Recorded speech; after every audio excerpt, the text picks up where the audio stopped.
नमस्कार दोस्तों, स्वागत है आपका आपके अपने YouTube चैनल फार्मर्स लव पे।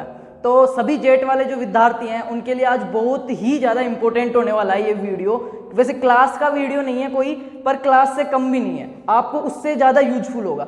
आपको सबको पता है जो जेट 2020 का एग्जाम होने वाला है, एग्जाम डेट जो कोटा यूनिवर्सिटी ने 2 अगस्त 2020 दे रखी है, आप नोटिफिकेशन देख सकते हो, ठीक है। और अभी तक ऑफिशियल साइट पर कोई नोटिफिकेशन आया नहीं कि इसको 2 अगस्त से आगे किया जाएगा, पीछे किया जाएगा।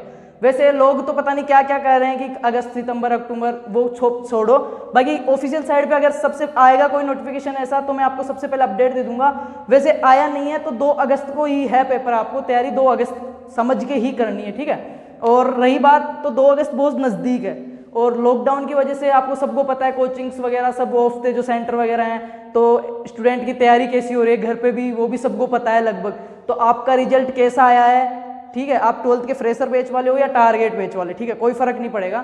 आपका रिजल्ट कैसा है, कितने परसेंटेज है, लॉकडाउन में क्या किया, पहले कौन सी सब्जेक्ट पढ़ी नहीं पढ़ी, कितना आता है नहीं आता है, वो मैटर नहीं करेगा आप, क्योंकि सबका लगभग बराबर हो चुका है।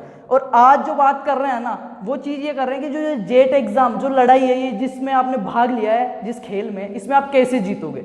होता क्या है, अब अपने पास बहुत कम टाइम बचा है। तो आपने देखा होगा कभी कभार, कभी जो युद्ध होता है, लड़ाई होता है, उसमें जब कम किसी सेना के पास कम सैनिक होते हैं फिर भी वो युद्ध जीत जाती है। वो कैसे जीत जाती है? एक अच्छी रणनीति के कारण, एक अच्छी स्ट्रेटजी होती है, उसके पास एक थीम होता है कि मेरे को इस तरीके से काम करना है। तो आज अपन बात करने वाले, आपका स्टडी, अगर आपकी जो तैयारी प्रिपरेशन है बहुत अच्छी है ना, तो आपके लिए प्लस पॉइंट चीज है ये कि आपके पास एक हथियार इस लड़ाई में लड़ने के लिए, जेट 2020 के लिए जो एक हथियार है ना, वो बहुत ही अच्छा है, मतलब आपकी तैयारी बहुत अच्छी है। दूसरी चीज जो सबसे ज्यादा मैटर करती है इसमें, कि आप इस खेल को खेल रहे हो और आपको इसको जीतना है ना, तो उसकी सबसे जो चीज मैटर करती है वो है रणनीति। आपके पास क्या रणनीति है, क्या कौन सा थीम है जिसके ऊपर आप काम करके इसको जीत सकते हो।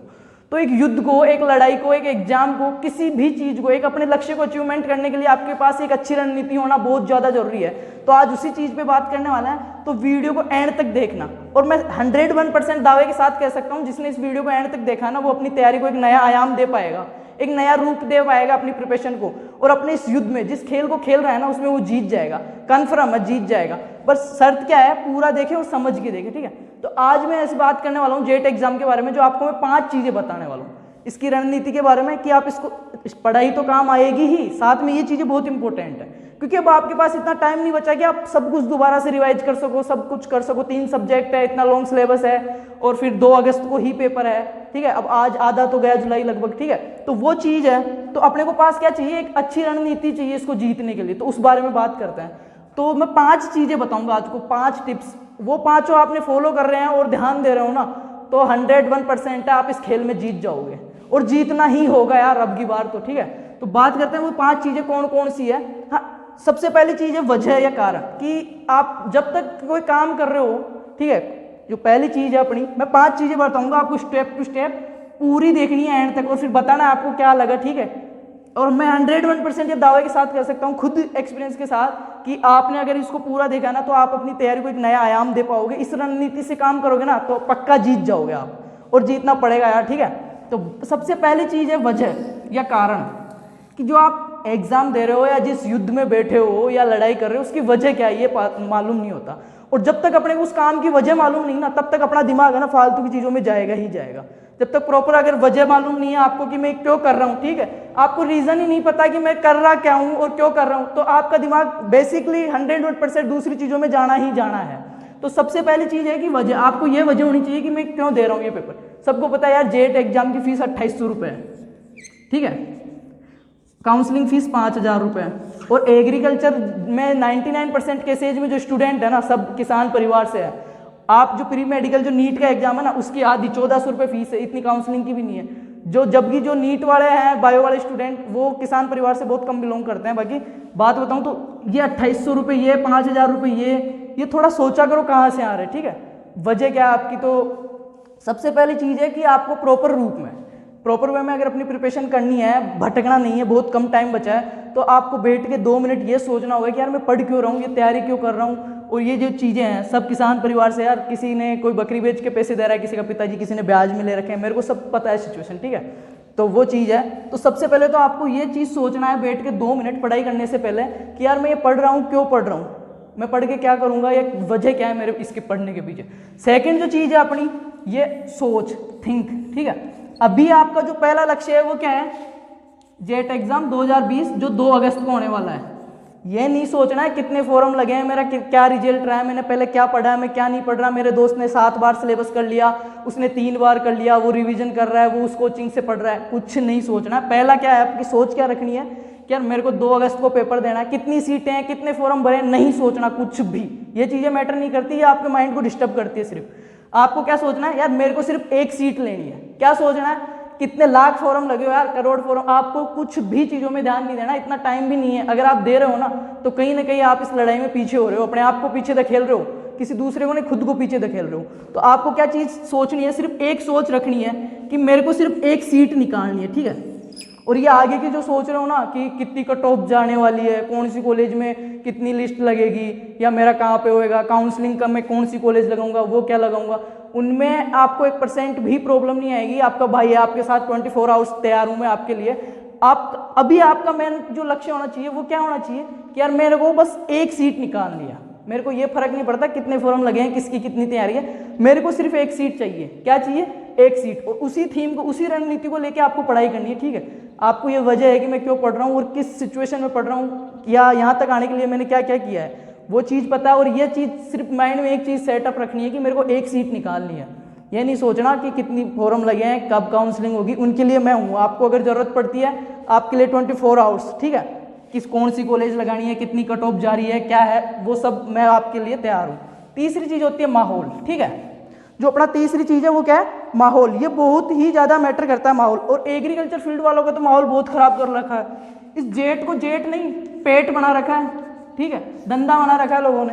मतलब माहौल, हवा बना रखी है बहुत कि ऐसा पेपर आएगा, वो आएगा, 7 जगह के नोट्स पढ़ो, फिर नाडामा का ये सिलेबस नहीं हुआ, वो नहीं हुआ, उससे टीचर से पढ़वाएंगे, बेस्ट टीचर से पढ़वाएंगे, वो है। कुछ नहीं है। आप जो 11th 12th में पढ़ रहे हो वो ही 2 साल का आएगा, इससे बाहर नहीं आएगा। तो मेरा एक ही कहना है, ज़्यादा से ज़्यादा जो आपकी 11th 12th की बुक्स है उनको पढ़ो, ठीक है।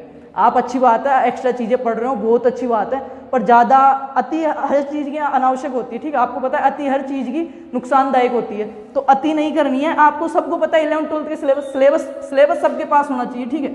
सिलेबस लो, अंडरलाइन करते रहो, ये टॉपिक क्लियर, ये टॉपिक क्लियर। और जिन्होंने नहीं देखा ना, मैंने एक और वीडियो डाला इससे पहले, क्रैक द जेट 2020, वो आपके लिए बहुत ज़्यादा यूजफुल होगा, मोटिवेशनल होगा, आपको एक नया आयाम देगा, आपकी तैयारी को एक नई दिशा देगा। तो वो देखो जिन्होंने नहीं देखा, चैनल के पेज पे जाके। बाकी ज़्यादा से ज़्यादा पुराने पेपर देखो। माहौल के अंदर एग्रीकल्चर में क्या है, सीड रेट भी फिक्स नहीं है, जो बीज दर है ना वो भी आपको हर किताब में अलग मिल जाएगी, हर कोचिंग के पास। तो आपको क्या करना है, जेट की तैयारी कर रहे हो, बहुत कम टाइम बचा है, एक बार जो 11th 12th की बुक्स है उनका रिवीजन करो, आप उनको पढ़ो, वो बहुत ही ज़्यादा आपके लिए यूजफुल होने वाली है, ठीक है। और ये चीज़ें नहीं सोचनी है, फिर से मैं बोल रहा हूँ कि कितने फॉर्म लगे हैं, क्या सीटें हैं, क्या है, बिल्कुल माहौल जो हवा बन रही है ना उसमें जाना ही नहीं है। परसेंटेज बेस पे कॉलेज मिल नहीं रहा है, आपकी योग्यता के ऊपर कॉलेज मिलेगा। आपको ये वजह पता होना चाहिए मैं क्यों तैयारी कर रहा हूँ, और ये पता होना चाहिए कि मेरे को सिर्फ 1 सीट निकालनी है, मेरे को फर्क नहीं पड़ता क्या कौन क्या पढ़ रहा है। और बिल्कुल शांत मन से कॉन्सेंट्रेट होकर पढ़ना है, बिल्कुल हवा में नहीं उड़ाना, बिल्कुल मतलब बिल्कुल शांत होकर एकाग्रित होकर पढ़ना है। 4th जो चीज़ रहेगी अपनी नेगेटिव मार्किंग, सबसे बड़ी चीज़, इसका तो आपको ध्यान रखना ही रखना होगा। अब की बार क्या है, लोगों की तैयारी सबकी वापस बराबर हो गई है। जो टारगेट बेस्ड वाले थे उनकी भी 12th का भी रिजल्ट के चक्कर में इतने दिन सबने छोड़ रखी थी लगभग तैयारी। मेरे को पता है कितनी सेल्फ स्टडी होती है, खुद मैं एक पढ़ा हूँ पहले, तो ये चीज़ है। तो बात करें नेगेटिव मार्किंग की, अब की बार क्या है, सबकी लगभग तैयारी बराबर सी हो गई है। तो आपको जब 4 ऑप्शन मिलेंगे ना पेपर में, 4 सही नजर आएंगे। और ऐसे लोग हैं जो हवा में आ गए हैं, ओवर कॉन्फिडेंट है, वो ठोकेंगे दबा के, ठीक है। और वो ठोकेंगे 120 में से ज़्यादा 100 अटेम्प्ट करें, कोई कितने करेगा, कोई कितने करेगा, सबकी अलग अलग सोच होती है यार। तो वो माइनस मार्किंग आपको बहुत ही ज़्यादा नेगेटिविटी ले जाएगी, नीचे पटक देगी। तो ये चीज़ आपको स्पेशल ध्यान रखना है, माइनस मार्किंग बहुत ही कम, न के बराबर करनी है। जो क्वेश्चंस नहीं आते या जिन पे ज़्यादा डाउट है उन पे रिस्क लेना ही नहीं है, चाहे कम कर देना, क्योंकि अब की बार कट ऑफ कम जाने वाली है।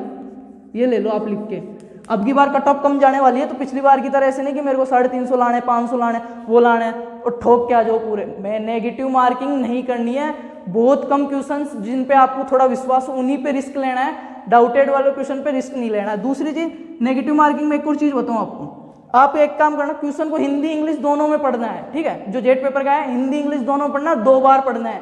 होता क्या है, अपन क्वेश्चन पूरा पढ़ते नहीं, टिक लगा देते हैं, और वहाँ पे एक एक क्वेश्चन का बहुत ज़्यादा इंपॉर्टेंस होता है। वो आपने धमाल मूवी देखी होगी, वो बोलते हैं, वो हेलीकॉप्टर में उड़ रहे होते हैं कि आपको सामने एक लाल बटन दिख रहा होगा, इतने में वो दबा देता है, फिर वो बोलता है उसको नहीं दबाना था। तो वो चीज़ है, आप पहले क्वेश्चन को पूरा देखना, वरना जल्दीबाजी में वहाँ पे होता है खूब खुद के मन में सब वो होशियार है, सब समझदार है, पर वहाँ पे जो उस टेबल पे बैठ के देते हैं ना, उसकी बात अलग होती है यार।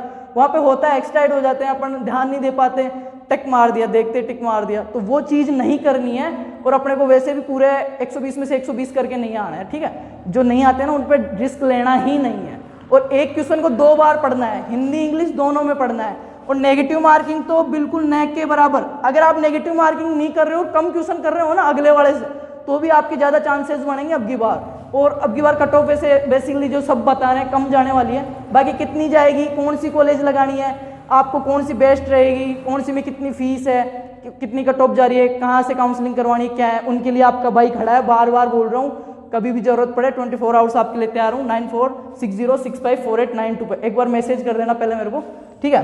तो नेगेटिव मार्किंग करना ही नहीं है। जिन क्वेश्चन में आपको लगता है तो उनमें रिस्क ले सकते हो, तो ज़्यादा क्वेश्चन में नहीं लेना है। जो नेगेटिव मार्किंग नहीं करेगा ना, पक्का वो खेल जाएगा, ये इस खेल में जीत जाएगा अब की बार, ठीक है। और अब की बार जीतना ही है यार वैसे भी। फोर्थ जो बात है कॉन्फिडेंस या पॉजिटिविटी, फालतू की चीज़ों में नहीं पढ़ना। फिर बता रहा हूँ, वो वहाँ से कोचिंग कर रहा है, वो वहाँ से कोचिंग कर रहा है, बेस्ट इंस्टीट्यूट से कोचिंग करे हुए हैं, क्योंकि मैंने देखे हैं सेल्फ स्टडी वालों से कम नंबर आते हुए, तो उसका मैटर नहीं करता। और अभी वैसे भी टाइम है ना, हार्ड वर्क का नहीं स्मार्ट वर्क का है, हार्ड वर्क का नहीं स्मार्ट वर्क का है, और एक बहुत कम टाइम बचा है। इसको आप अकेले पढ़ाई, एक जो अकेला पढ़ाई है ना, उस हथियार से नहीं जीत सकते लड़ाई को। इसके लिए आपके पास एक अच्छी रणनीति जरूरी है, जो मैं आपको बता रहा हूँ। इन 5 चीज़ों को फॉलो करो, कॉन्फिडेंस के साथ रहना है, ओवर कॉन्फिडेंस नहीं होना है। 2 मैटर है इसमें भी, कॉन्फिडेंस रहना है, ओवर कॉन्फिडेंस नहीं रहना है। बिल्कुल शांत मन से जब पेपर दो, पढ़ाई करो, बिल्कुल आसपास कुछ नहीं होना चाहिए आपके, बस दिमाग में एक चीज़ होनी है, मेरे को एक सीट निकालनी है, और कितनी क्या फीस लग रही है, कैसे हालातों में मैं आया हूँ, किस जगह से मैं बिलोंग करता हूँ, क्या मेरी सिचुएशन है, उस चीज़ को ध्यान में रख के करोगे ना, 100% जीत जाओगे इस गेम में अब की बार, और जीतना ही पड़ेगा आपको। बाकी और कुछ प्रॉब्लम आती है, और मैं हूँ जेट के पुराने पेपर आपके पास मैं अवेलेबल करवा दूंगा। तो ये इस वीडियो को आई होप आपकी तैयारी को एक नया आयाम मिले, आप बिल्कुल कॉन्फिडेंस होके दो यार। ये कितनी परसेंटेज बनी नहीं मैटर करेगा, 12th का भी रिजल्ट है, किसी की कम रहेगी ज़्यादा रहेगी, एक मौका मिल रहा है आपको, इस मौके को छोड़ो मत, बाद में नहीं मिलेगा ये, ठीक है। और मिलेगा तो बहुत देर हो जाएगी, फिर कुछ नहीं बचने वाला। जब उड़ जाते हैं ना पंछी, पीछे कुछ नहीं बढ़ता, तो वो चीज़ है, एक मौका मिला है, इसका अच्छी तरीके से यूज करो, बिल्कुल शांत मन से, बिल्कुल कॉन्फिडेंस के साथ, पॉजिटिविटी के साथ, फालतू की बाहर के वातावरण की चीज़ों को ना देखते हुए। कौन क्या पढ़ रहा है, पढ़ ले तू तेरा पढ़ेगा, तेरे काम आएगा, मैं मेरा पढ़ रहा हूँ, मेरे काम आएगा। वो चीज़ सोच के जो आपको बेस्ट लगे, खुद के मन को बेस्ट लगे, वो चीज़ पढ़ो। ज़्यादा से ज़्यादा 11th-12th की बुक्स देखो। पिछली बार भी बैक ईयर नीट जो एग्जाम था, उसमें बायोलॉजी की बुक्स के पीछे 3 पन्नों से 4 क्वेश्चन आए थे, और वो पेपर इन्हीं के बेस पे बनता है। तो पुराने पेपर्स ज़्यादा से ज़्यादा देखो, इतना टाइम नहीं है कि आप दोबारा से एक्स्ट्रा कहीं कोचिंग से नोट्स मंगवा रहे हो, वहाँ से व्हाट्सअप करवा रहे हो, वो सब चीज़ें नहीं करनी है। अब जो है ना उसी को क्लियर करो, नए के झंझाल में पढ़ोगे ना तो वो और चला जाएगा। तो आप सभी जेट वाले विद्यार्थियों को आए हो पसंद आया होगा, और अपनी तैयारी को कंटिन्यूस रखो यार, कॉन्फिडेंस के साथ बिल्कुल, और जीत जाओगे यार। इतना कठिन नहीं है अब की बार वाला, बस दम लगा के करते रहो कॉन्फिडेंस के साथ, और एक ही सोच के साथ कि यार मेरे को सिर्फ एक सीट निकालनी है, बाकी आ गया काम मेरा है। आपको कोई दिक्कत आती है तो काउंसलिंग वगैरह कुछ भी वो आप मेरे को बता, जितना मेरे से हो पाएगा मैं 101% दूंगा मेरा आपको, बेस्ट से बेस्ट, ठीक है। जो मेरे खुद के साथ एक्सपीरियंस जो भी है वो सब मैं आपके साथ। बाकी यही है कि जो भी जेट वाले आपके रिलेटिव, फ्रेंड्स, क्लासमेट्स हैं, उनके साथ शेयर करना एक बार अगर अच्छा लगे, और मेरे को बताना जरूर, आपको कोई ज़रूरत हो, फीडबैक हो तो मेरे को बताओगे आपको कैसा लगा। बाकी बेस्ट ऑफ लक सभी स्टूडेंट्स को, मेरे बेस्ट विशेष के साथ। धन्यवाद।